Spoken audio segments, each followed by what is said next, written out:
पूर्व सांसद माननीय जी.एस. खरवार जी से एक प्रश्न है कि आज हम लोग सरदार पटेल सेवा संस्थान में बाबा साहेब की जो है 67वीं पुण्यतिथि यहाँ पर सेलिब्रेट की जा रही बृहत पैमाने पर। और क्योंकि यह पुण्यतिथि विशेष करके आने वाले उत्तर प्रदेश के नगर निगम चुनाव को लेकर के किया गया है। जैसे अभी देखा जाए कि पीछे जिला पंचायत या विशेषकर ग्रामीण क्षेत्रों में जो है कि नगर पंचायत चुनाव आए, फिर विधानसभा का चुनाव आए। अभी हाल ही में दिल्ली के नगर पालिका के या नगर महापालिका का चुनाव हुआ, गुजरात की विधानसभा के चुनाव भी हुए। जो एग्जिट पोल देखा जा रहा है उसमें बीजेपी को जो है जीतते हुए नज़र आ रहा है। और हम इधर देखें 2-3 जो चुनाव आए हैं, अभी बसपा जो है बैक फुट में है। तो उत्तर प्रदेश में जो हमारा नगर निगम जो चुनाव आने वाला है, ऐसी हमारे पास कौन सी रणनीति है? हम ज़्यादा से ज़्यादा अपने सभासद जिता सकते हैं और ज़्यादा से ज़्यादा हम अपना मेयर बना सकते हैं। कुछ रणनीति बनाए लोगों ने परम पूज्य बाबा साहब डॉक्टर भीमराव अम्बेडकर जी की पुण्यतिथि पर एक बड़ा कार्यक्रम हम लोगों ने किया। 10,000 आदमी आज यहाँ पर इकट्ठा हुआ है और अगले चुनाव में हम कैसे कामयाब होंगे, उस कामयाबी के लिए ही आज की रणनीति हम लोगों ने जो अपनाया उसमें हम लोग सफल हुए हैं। और हमें पूरा विश्वास है आने वाले समय में और भी रणनीतियाँ हम लोग अपना करके हम कामयाब होंगे। जैसे वर्तमान में भी हमारे जो है कि सभासद के लिए प्रत्याशी उतारे जाएंगे और जो है विशेष करके भी अखबारों के माध्यम जानकारी हुई कि इलाहाबाद जो है पिछड़ा वर्ग समाज के लिए जो है मेयर का यहाँ पे प्रत्याशी होगा। कभी कभी मतलब एक विशेष करके बसपा के लिए नहीं है, सभी पार्टियाँ पार्टी फंड में पैसा जमा करती हैं। बसपा का भी ये देखा गया कि विधानसभा हो या जिला पंचायत का चुनाव हो कि पता चला कि पार्टी फंड में कुछ आर्थिक सहयोग करके जो प्रत्याशी होता है चुनाव मैदान में उतरता है। लेकिन हमारे जो मंडल सेक्टर प्रभारी या मुख्य सेक्टर प्रभारी है, उनके चलते कभी कभी देखा गया पैसे के आधार पर उनका टिकट काट कर दूसरे पैसे वाले को जो है टिकट दे दिया जाता है, जिससे जो मतदाता है या बहुजन समाज पार्टी जो समर्थक कार्यकर्ता हैं उसमें एक नाराज़गी देखी जाती है।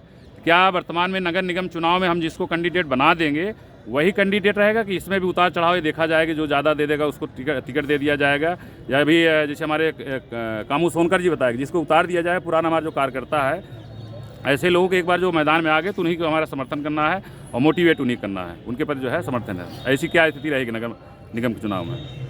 अब आपका प्रश्न भी नहीं समझ में आ रहा है और आप पूरा उत्तर दिए जा रहे हैं। और ऐसी स्थिति में जो भी पार्टी का प्रत्याशी होगा वो लास्ट तक वही लड़ेगा। उसमें जो आप कह रहे हैं वो गलत बातें हैं। और बहुजन समाज पार्टी बहुत साफ पाठ विचारधारा की पार्टी है। बाबा साहब और तमाम संतों गुरुओं की विचारधारा को लेकर के हम लोग आगे बढ़ते हैं। तो ऐसे में हमें आने वाला जो चुनाव है, इस चुनाव को हमें जीतने के लिए लड़ना है। बाबा साहब अम्बेडकर के विचारधारा पे बहुजन समाज पार्टी चलती तो है। क्या उन्होंने कहा कि जाति का विनाश, एनिहिलेशन ऑफ कास्ट, तो बीएसपी के पास अब क्या ठोस मुद्दा है जाति का विनाश के लिए? जातियाँ बहुजन समाज के महापुरुषों ने नहीं बनाई है और जात के आधार पर जाति के हम विरोधी हैं।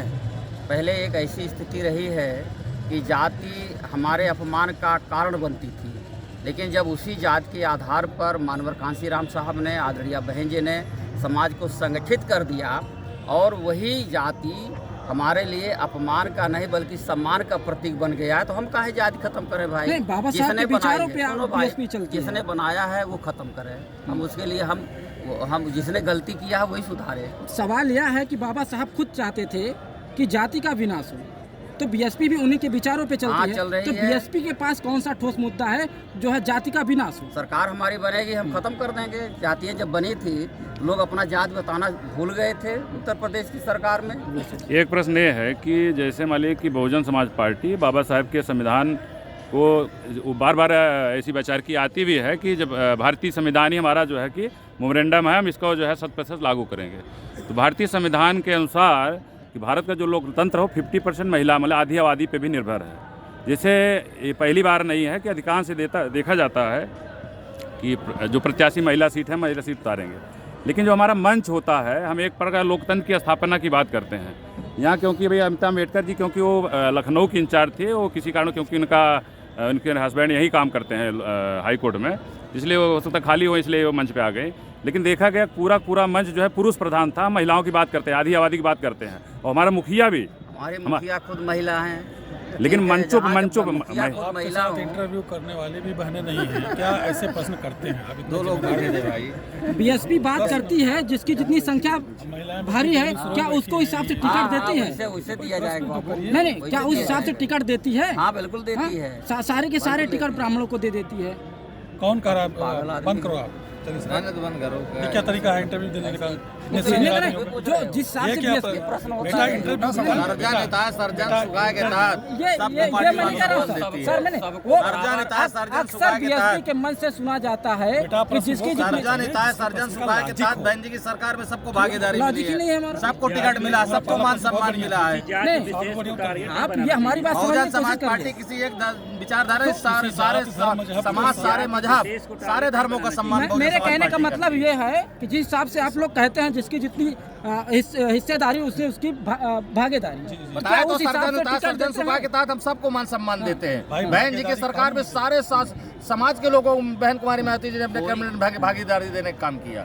या ब्राह्मण का बेटा रहो, छत्री का बेटा रहो, यादव का बेटा रहो, मौर्य का बेटा रहो, पाल का बेटा रहो, हमारे समाज के लोग रहे, अनुसूचित समाज के लोग रहे, सारे समाज को बहन कुमारी मायावती जी ने अपने सरकार में 2007 से 12 तक सारे समाज की जितनी उत्तर प्रदेश में जाती हैं सबको बहन कुमारी मायावती जी ने अपने साथ भागीदारी देने का काम किया। अगले विधानसभा चुनाव में जो 2022 जो भी चुनाव होगा 50% सबको मान से सम्मान ऊपर मिलेगा जो है और टाउन एरिया में को दिया गया। सारे समाज के लोगों को मान सम्मान दिया जाएगा और कार्यकर्ताओं को चुनाव लड़ाया जाएगा। मैं कह रहा हूँ, मैं कोऑर्डिनेटर हूँ, ये मेरी जिम्मेदारी है। बहुत बहुत धन्यवाद राजू गौतम जी और माननीय पूर्व सांसद खरवार साहब।